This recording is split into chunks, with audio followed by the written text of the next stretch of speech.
नमस्कार, MP news cast में आपका स्वागत है। मैं हूं आपके साथ आशी तिवारी। देश दुनिया की तमाम बड़ी खबरों के लिए बने रहिए हमारी न्यूज के। फतेहपुर जिले के बुंदेलखंड राष्ट्र समिति के राष्ट्रीय अध्यक्ष प्रवीण कुमार पांडेय और साथ में देवव्रत त्रिपाठी 18 नवंबर से बुंदेलखंड क्षेत्र के सभी शहरों कस्बों में जाकर जन जागरूकता फैलाई, जिसका अहम मुद्दा है कि बुंदेलखंड एक अलग राज्य बने।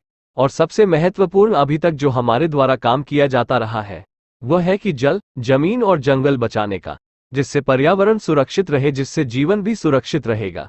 इस 6 दिन के सफर में बहुत अच्छी सोच रखने वाले लोगों से मिलना जुलना हुआ और सभी लोगों को सुना गया और जाना समझा गया। तो सभी लोगों का विचार है कि बुंदेलखंड अपना एक अलग राज्य बने, जिससे एक फसल विकास हो सके। आप लोगों को बता दें कि वापस आकर खागा में एक प्रेस कॉन्फ्रेंस के माध्यम से अपनी बात को साझा किया। आइए सुने क्या कहा बुंदेलखंड राष्ट्र समिति के अध्यक्ष प्रवीण कुमार पांडेय ने। आप देख रहे हैं MP news cast Uttar Pradesh bureau Sanjay Patel की कवरेज फतेहपुर से। सेवक ने आंदोलन की सुधार नहीं की, नेतृत्व नहीं किया। इतने केवल चारागाह बना रखा है।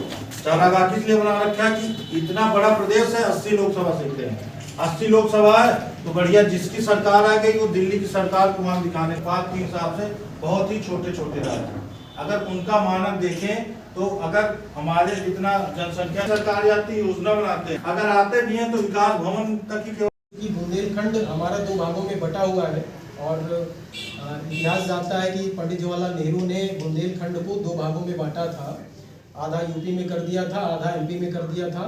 फूट डालू राज करूँ तो अंग्रेजों से सीखा, परंतु ये नेहरू जी ने भी ये बहुत बड़ा ये काम किया जो आज भी निंदनीय है और उन्हें नहीं करना चाहिए था। उनसे तो प्रधानमंत्री से बड़ी आशा होती है। 2 भागों में बांटा है, फिर भी हमें वहाँ से भी एमपी के बुंदेलखंड से छतरपुर और टीकमगढ़ से भी बड़ी जो है ऊर्जा मिली। वहाँ के लोगों ने बड़ा जो है उत्साह के साथ हम लोगों का जो है प्रेस वार्ता बैठकें और वहाँ कमेटी गठन और वहाँ जो है लोगों का खून से पत्र लिखना, ये सारा काम जो है वहाँ भी रहा टीकमगढ़ में। टीकमगढ़ से हम लोग पहुँचते हैं झांसी, टीकमगढ़ से हम लोग पहुँचते हैं ललितपुर। ललितपुर में हम लोगों का वहाँ भी कवि सम्मेलन मुशायरा बुंदेलखंडी महोत्सव रखा गया था रानी लक्ष्मीबाई की किस्मत में। वहाँ भाई साहब को सम्मानित किया गया, हमारे केंद्रीय अध्यक्ष प्रवीण पांडेय जी को सम्मानित किया गया। वहाँ लोगों के द्वारा एक उत्साह वहाँ ललितपुर में भी देखने को मिला। स्वयं सेवक संघ का बड़ा मतलब सहयोग मिलता रहा, सभी जनपदों में मिला, वहाँ पर भी मिला। और प्रवास से लेकर के भोजन से लेकर के सारा सहयोग जो है संघ के माध्यम से, अपने संगठन के जो भी हमारे वहाँ जिला अध्यक्ष है उनके माध्यम से मिला। जिसके बाद ललितपुर प्रवास के बाद हम लोग झांसी निकले। वहाँ उस दिन हम लोगों ने स्टे किया सुबह मॉर्निंग में झांसी में हम लोगों का बैठक रहा, उनसे पत्र था। वहाँ कई अदर जो भी संगठन थे एक मंच में लाने का हम लोगों ने झांसी में प्रयास किया, जिन्होंने शंकरलाल मेहरोत्रा जी की पुण्यतिथि हम लोगों ने मनाई। सबसे पहले आपका परिचय जानना चाहूँगा। मेरा नाम प्रवीण पांडेय है, मैं राष्ट्रीय अध्यक्ष हूँ बुंदेलखंड राष्ट्र समिति। ये जो आपका बुंदेलखंड को लेके 6 दिन का यात्रा कैसी रही और कहाँ कहाँ आप गए? ये जो 6 दिन की बुंदेलखंड के लिए यात्रा की गई 18 तारीख से लेकर और आज तक, इसका मुख्य उद्देश्य था जल जंगल जमीन बचे, राज बुंदेलखंड हुए। हम लोगों ने जो यात्रा का प्रारंभ किया वृक्षारोपण करके किया और सभी जिलों में हमने वृक्षारोपण किया। प्रवास के समय हम लोग खागा से निकले, फिर फतेहपुर पहुँचे, फिर हम लोग बांदा पहुँचे। बांदा में भी हमने वृक्षारोपण किया। बांदा में केन नदी की हमने आरती भी की।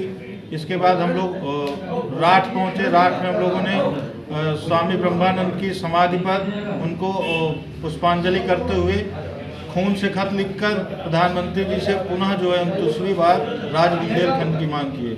उसके बाद मौदहा में बुंदेलखंड महोत्सव का आयोजन था, जिसमें हमको मुख्य अतिथि के रूप में बुलाया गया था और अपनी समिति के द्वारा जो किए जा रहे हैं बुंदेलखंड के लिए कार्य, उसके लिए पूरी समिति को सम्मानित भी किया गया। और मौदहा में हम सब लोगों ने वहाँ पर हवन पूजन आरती किया।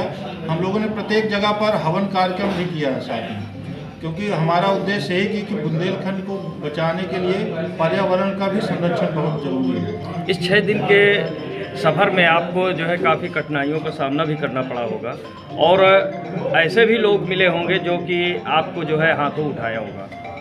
आप क्या कहेंगे?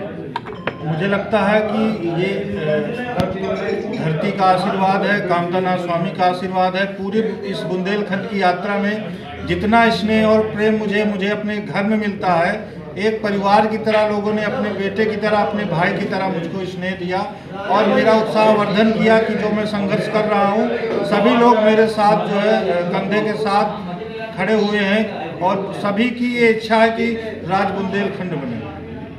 आप बड़े लंबे समय से जो है ये मुद्दा लेके चल रहे हैं, अब आपको आगे क्या आभास है? ऐसा हमारा पूर्ण विश्वास है कि अगले 2 वर्षों में जो संकल्प हमारे पूर्वजों का था और उस संकल्प की पूर्ति के लिए हम लोग संघर्ष कर रहे हैं। अगले 2 वर्षों में प्रधानमंत्री मोदी जी द्वारा बहुत सारे काम किए गए हैं जो बहुत सालों से पड़े हुए थे। तो ऐसा पूर्ण विश्वास है हम सभी बुंदेलखंडियों का कि प्रधानमंत्री मोदी जी राज बुंदेलखंड अवश्य बनाएंगे। जनसंख्या